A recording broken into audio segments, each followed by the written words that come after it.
For me to live is Christ, for me to die is gain.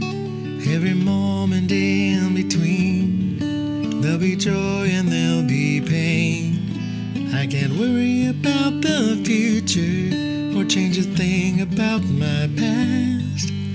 I've got this moment to believe, and I'm gonna make it last.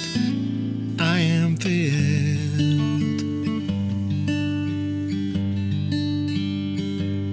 to be emptied.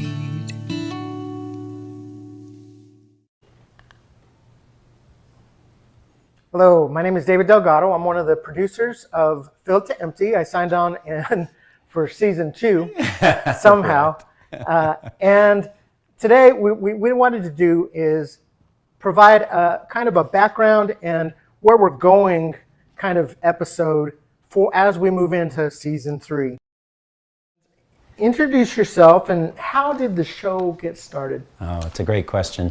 I'm Pastor Michael Rogers. I have been a pastor mostly in Indiana, but we recently moved down to Oklahoma to plant the Jar in Ardmore. And honestly, this started right at the very beginning of my faith. When I came to Christ, I was a part of a very vibrant church, and I saw how they were discipling people and how I had been discipled.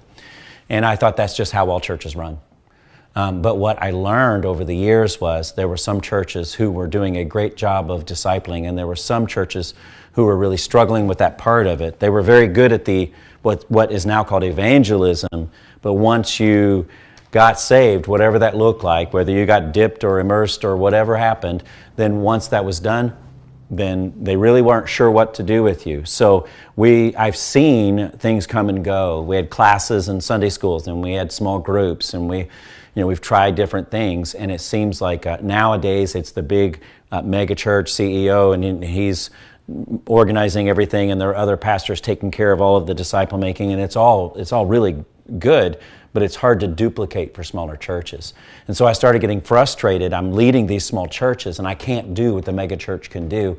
And so how do I start reaching people? And that frustration then became my motivation for changing the church. And that was the problem. And God finally helped me to see that my motivation for changing the church can't be frustration. It has to be love. And if it's love, then I have to love the people I'm trying to reach instead of be frustrated with them and love the process. So I started asking, what is the process? And it led to my first book, Rethink.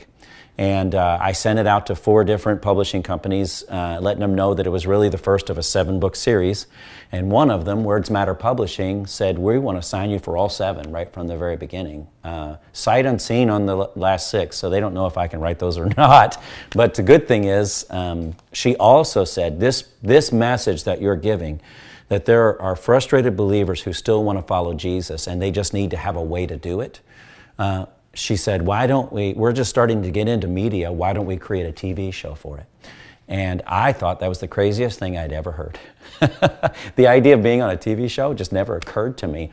And so it took her about 3 weeks to convince me to try it.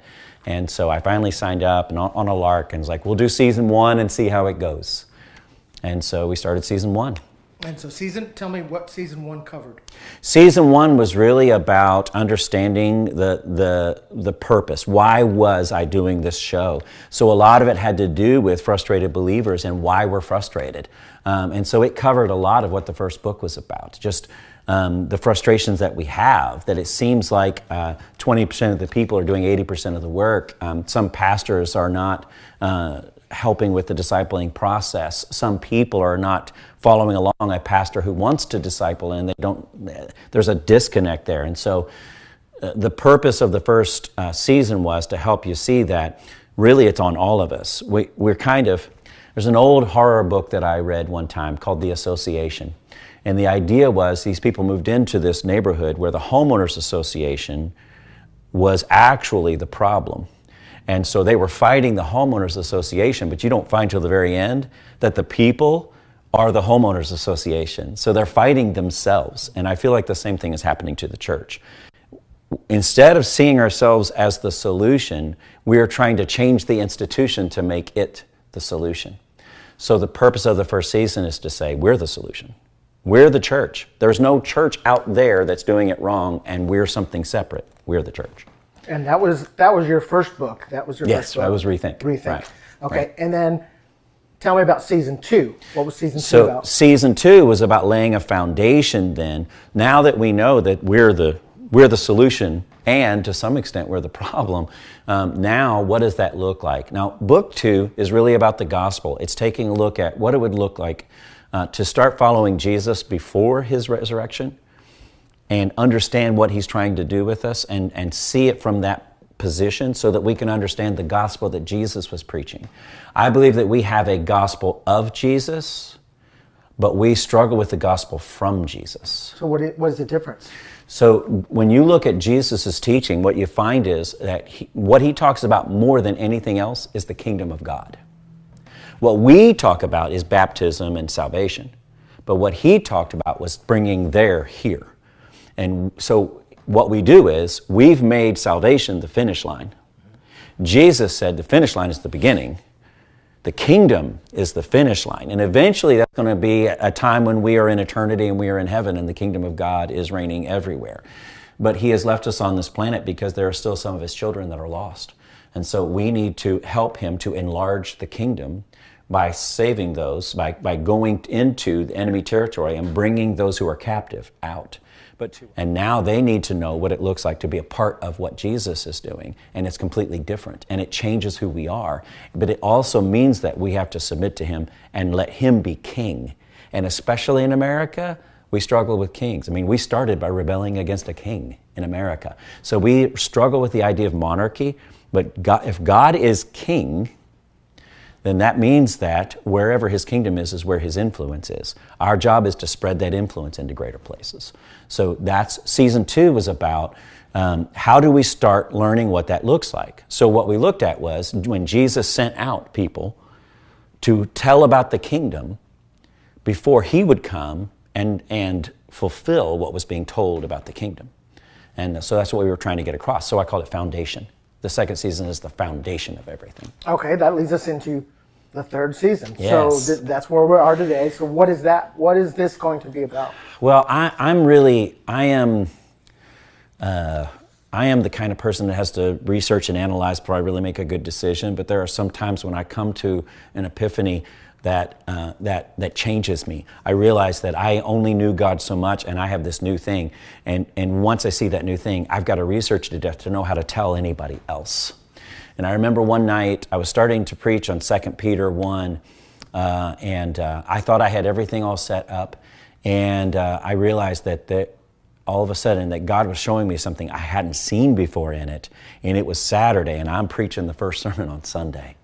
And so I called my oldest son, who has always been one of my favorite theology minds. He just has a knack for understanding how to relay what God is trying to say. So I called him over, and we had this big whiteboard, and we went through 2 Peter 1, the first 8 verses, until like 3 in the morning. He finally went to sleep. And when he went to sleep, I just, instead of trying to figure it out myself, I just started praying. I don't think I got to bed till like 5:30 that morning, and then I had to wake up and do two sermons the next morning. But during that time when I was praying and just being still and letting all the things, the study was important because it allowed me then to kind of ruminate in it, kind of marinate in it, and let God speak to me. And what came out of that was this concept of making disciples that I had never really seen and understood before. So what my hope is that season 3 starts moving us into that place where we start learning. So my hope is I'm teaching how to be a disciple maker so that someone can take this and bring it to someone else and teach them how to be a disciple maker. Now, in my teaching, I'm going to go deep into it. But what I hope is there's a section at the end that will help you know how you can relate it to someone if you are helping them become a disciple. And so that's why we had to kind of switch things up. We were doing the tension, and then we were doing filled, and then doing emptied. And we're doing something similar, but we have to do it different now for this season. Who is this season for? This season is for people who have been following along, and they've started to realize that God is calling them to something greater than church attendance. This This isn't so much for the person who's not yet a believer.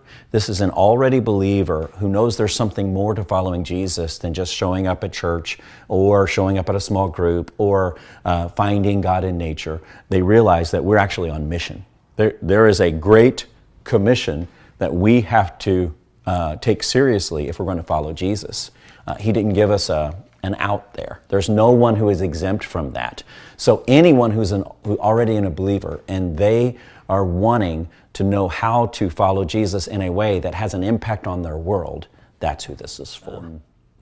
Back around 1850, there was a man named Charles Lamb who decided that the best way to explain disciple making was to help you to see that there were some shades of differences between when you're talking to a not yet believer and when you're talking to an already believer. So in his disciple making class, he would teach you how to evangelize and how to disciple. And it caught on and it started working. Now, it's not a surprise to me that not long after 1850 we have a great revival. There's this amazing thing that happens because people are starting to take the kingdom of God seriously. And all of a sudden, everybody's praying for revival, and there's this process that happens, and we get to one of the great awakenings. I think that he helped with that. The problem is, like anything else as human beings, if we have it long enough, we'll corrupt it. So what has happened is people thought, oh, they must be two different things. So now we want to have some people who are evangelists and some people who are disciplers. And what we've done then is we've said they are so different that you can do one, but you may not be able to do the other. But what Charles Lamb was actually teaching was they're two sides of the same coin. If you can do one, you can do the other. There are some subtle differences. And what I want to do is bring the coin back together. So following Jesus is where we get our salvation. And following Jesus is where we get our sanctification. And following Jesus is where we learn to be disciple makers. Okay. He didn't say to his new apostles, come to me and I will make you evangelists or disciplers. He didn't say, come to me and I will make you saved. He said, come to me and follow me and I will make you fishers of men. So eventually we're fishing men. But in order to do that, we have to understand that when we're fishing men, some of them are fish that haven't been caught yet. Some of them are fish that have already been caught. And they still need that understanding and that guidance. You're further along. Somebody told me once that you need to have a Paul, a Silas, and a Timothy in your life. There's one who's ahead of you, there's one who is beside you, and there is one you're teaching. And when you do that, it's actually easier to follow because when you teach, you learn. And as you're learning from someone greater than you, you're able to... You're smart if you learn from your mistakes, but you're really wise if you learn from someone else's mistakes. Sure. And so that helps you to get along in that way and actually start making this whole Christian life make sense. Because I think that when we made salvation the most important thing, we lost any purpose for anything that happens after that. So why doesn't God just open up the heavens and take us right there? Why is it that it's so hard? Like, okay, now I'm saved. Now you tell me I'm perfect. And now you're leaving me on earth to make myself imperfect the rest of my life. And so that's why Gordon Fee coined the idea of already but not yet. We are already 100% perfect, but we are not yet everything God wants us to be on this earth. And He leaves us here so that we can have an effect and an influence on the people who don't yet know. So we talk about being Christ-like, but we really don't have any sense of what that is. Because there's a part of us that knows we're not going to necessarily walk on water. We're not going to feed 5,000 people with a few loaves. We're not going to necessarily bring somebody back from the dead. The way the Spirit works today is a whole different conversation for another time. But right now what we know is when people say, be like Jesus, we think we can't. But we can. Because being like Jesus isn't about the miracles. When we were disciples, when Jesus was on the earth and when we were disciples, what we were learning was how to look like Him, think like Him, act like Him, smell like Him if we can. And learning that made us more like Him than doing any miracle we could ever do. So maybe not everyone can do miracles, but everyone can be kind like Jesus. Everyone can show grace like Jesus. Everyone can forgive live like Jesus. And so what does it look like to be that person and live a life that has an influence on instead of being influenced by the world? Somebody has said a New Testament miracle isn't necessarily walking on water. It's walking across the aisle of the sanctuary and forgiving somebody who hurt you really badly. And hasn't even said they're sorry yet. Yeah, and maybe even doesn't even know. Maybe you can't even walk across the aisle to forgive them. Maybe you have to forgive them anyway, and they can never even know that you forgave them because they're so upset with you. Yeah. That's hard. That's still a miracle. It is a miracle, it's absolutely. A miracle when we do that, love, enemy love. Absolutely. It is a miracle if you actually do that. Yeah. Actually live the way that Jesus lived. Exactly. So we can all be miracle workers, but we don't necessarily have to lay our hands on someone and have them come back to life. We're actually, when we forgive them, in a way bringing them back to life anyway. We were leading a great church of 200 people. It was the kind of mega church of the area in Indiana when God started showing me these things and showing me that. Basically what he said was, Michael, you did a great job building a church as big as humanly possible. Why don't you try it my way? Ooh, okay, well, I guess, okay, Lord, show me what that looks like. He took me to Bulgaria to show me. When I came back, I was just a changed man and I could never go back. And so when we moved to Ardmore, our hope was to be able to build this kind of disciple-making community. And he showed me that the Jar was really not that. The Jar Church was really about us reaching people that no one else was reaching. So there, in every church, there's a little group of people that are kind of extra grace required. We have a whole church full of them, and that's what God has called us to minister to. And we see them growing and coming out of it because they finally feel like there's a place where they feel like home. So that's part of the ministry, right? So then we started doing some radio commercials for that.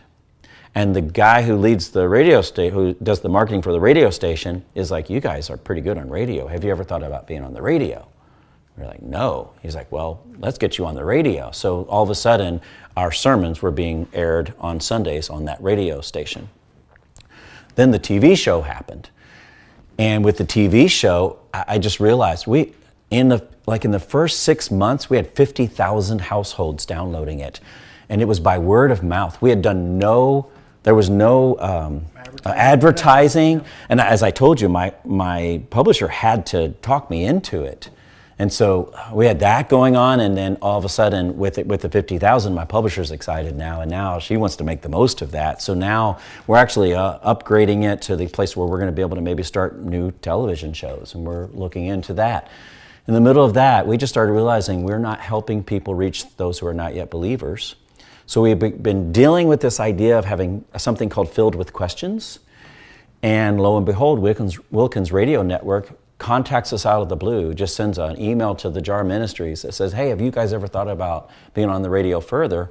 Opened up Memphis and Omaha for us. So now we're in Ardmore, we're in Memphis, we're in Omaha. We have, I told my publisher, I said, I know it's 50,000 households, but I feel like God wants to expand that. I don't know what that looks like, but I know that I've got to do something. So she gave me permission to put all of them on YouTube. So I have a YouTube channel that every episode is free on the YouTube channel. You don't even have to have a Roku TV anymore. So now that's going on, and that's getting bigger and bigger. And just the whole thing, every step of the way, it's been handed to us or suggested to us. I'm not looking for this. I don't see myself that different than anyone else. I'm not a special pastor. I don't have any special credentials. But what I do have is this passion to see God's kingdom become what it was always intended to be. And I believe the church has a stronghold right now. They believe that our job as the church is to wait until the end times is here so that we can celebrate when Jesus comes back. Well, that's like escapism. Yes, it's like I would rather wait and let Jesus handle it. And God's like, He's going to handle it. Everything's going to be fine as soon as... I don't have to worry about anything. I don't have to That's right. And I think, man, so there's a sense of me that I'm beginning to understand how Paul felt. That just is crazy for me to even say. I'm beginning to understand how Paul felt. What's the next territory? There's got to be another thing that we can do to help the people of the church see that the world is waiting for us to step up instead of step back. We've been stepping back for years. We let the government take care of widows and orphans. We let social workers pastor people. We let the world dictate when we can be open and be closed. We have done everything we can to abdicate our power. And so I immediately think of Paul. We have a form of godliness that denies the power. And so how can we take back the power that we inherited? We didn't have to do anything for it. We inherited it the minute we said yes to Him. So there's this divine power that's available to us, and we're wasting it. We're wasting it on really good music and really good feelings and waiting for the world to end so that we can go be with Jesus. And that drives me crazy. It can't be that way. And so my frustration with the church comes from that feeling of we can be so much more, and we have sold out. We've bought a bill of goods from the enemy that says we can no longer be effective because we are a post-Christian world. There is no such thing. I refuse to accept that premise. There is no such thing as a post-Christ world. Maybe post-evangelical. Yes. I don't want you to cut it out. I want us to understand the evangelical movement helped us, but the problem is that it took us to a certain place and then it ran out of steam. It didn't know how to take us further. Yeah, that's true. And so there's nothing wrong with what happened with the evangelical movement, but what's next? And I'm not the only one asking. The exciting thing about this, David, is that we're in a church right now with a group that hosts a meeting every week with a group of people who are trying to do the same thing. There's another one across town. There's another one in Davis right now that's starting up. And that's what you guys are, people are starting to wake up. I'm excited. We're not creating the movement. God said, join what I'm doing. That's what we're doing, joining what He's doing. Now, why did you choose Ardmore, Oklahoma, and the poorest part of Ardmore, Oklahoma?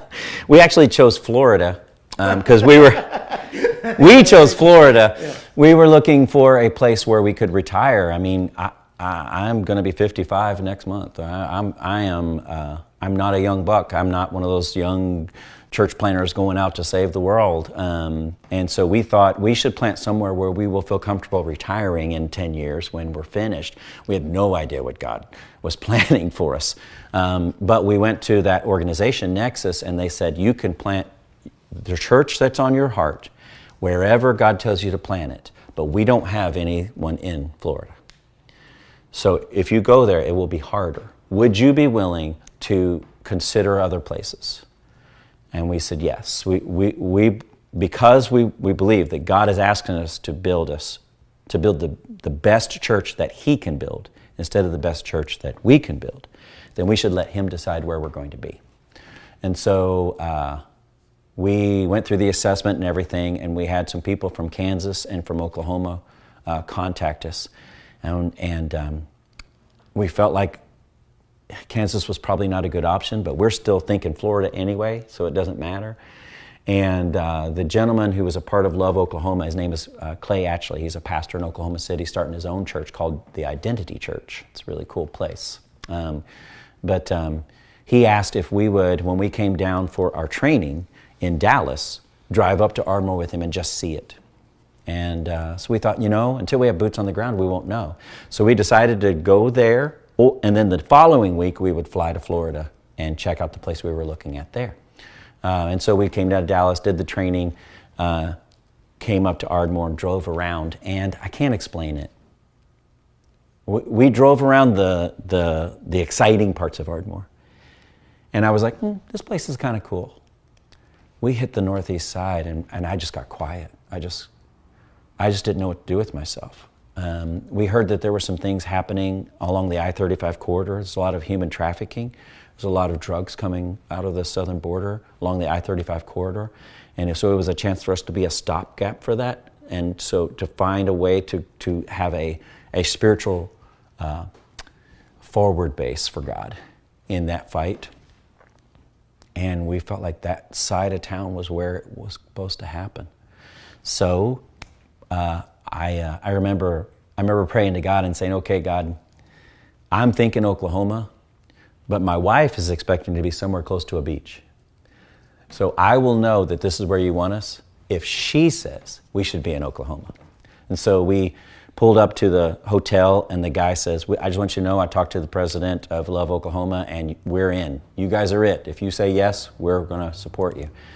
And so we went up to the hotel room, and she said, what do you think? I said, I don't know. What do you think? And she said, well, I've been leaning toward Oklahoma for a while now.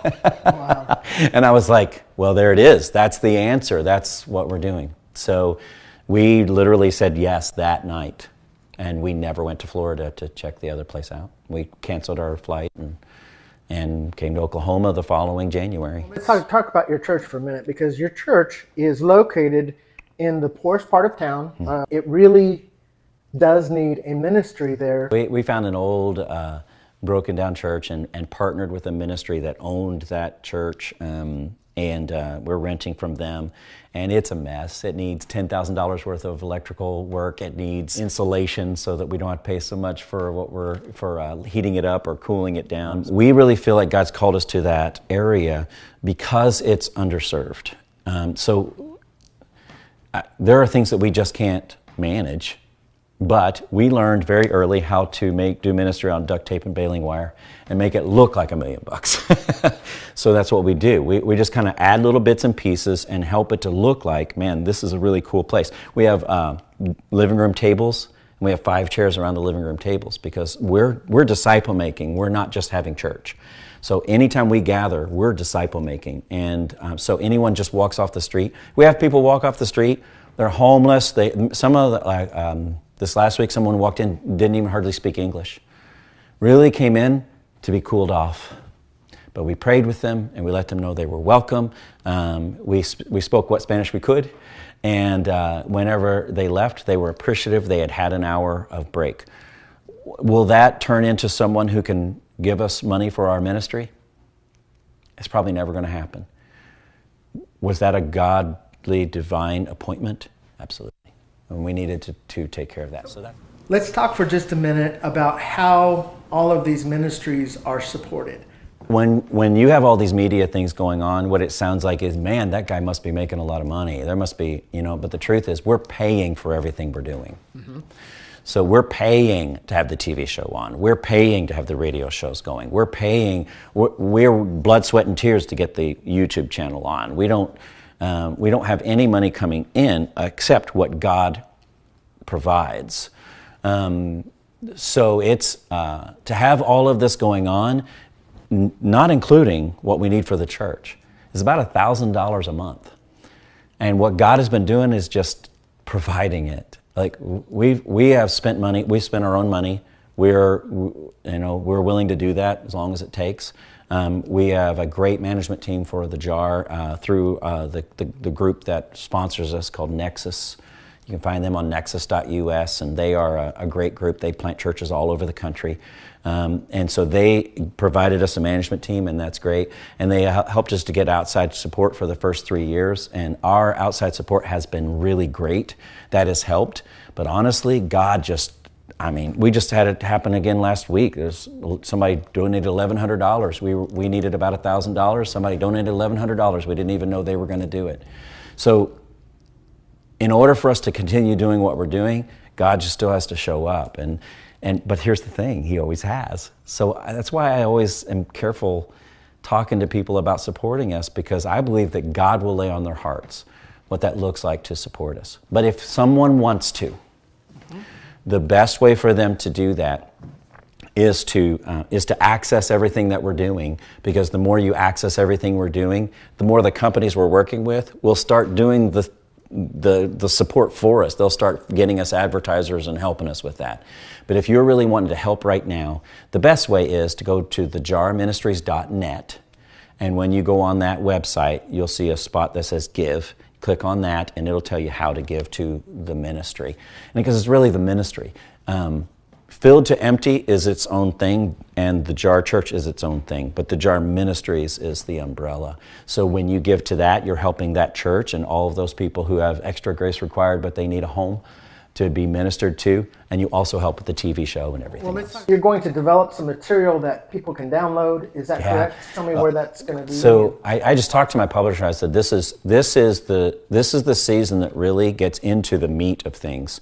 And so it would be really great if we had some material that went along with it so that small groups of people could get together, whether inside or outside the institution of church, and learn this information and start figuring out how they're going to use it and relay it to other people. We knew from the very beginning when we moved to Ardmore, God was not asking us really to plant a church. What he was asking us to do was plant a movement.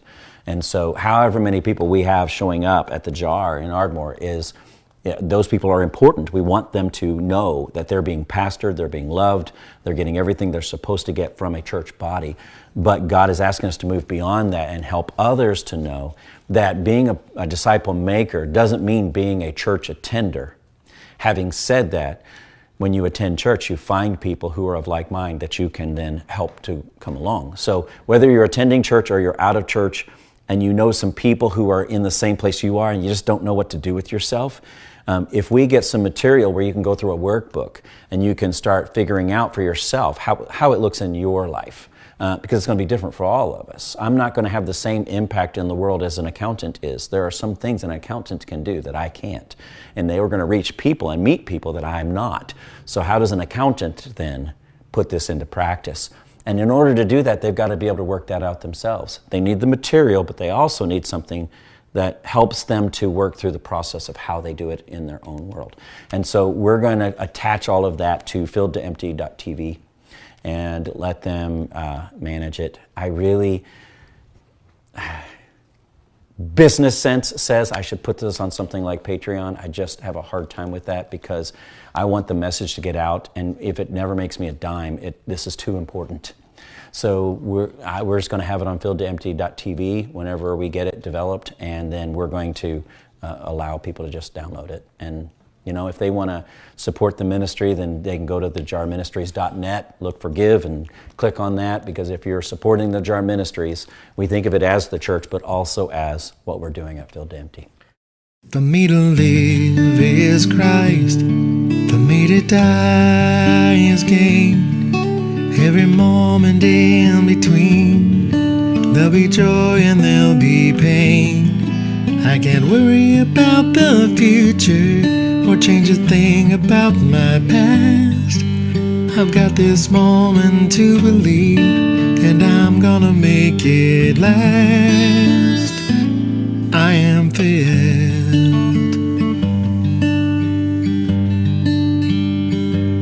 to be empty.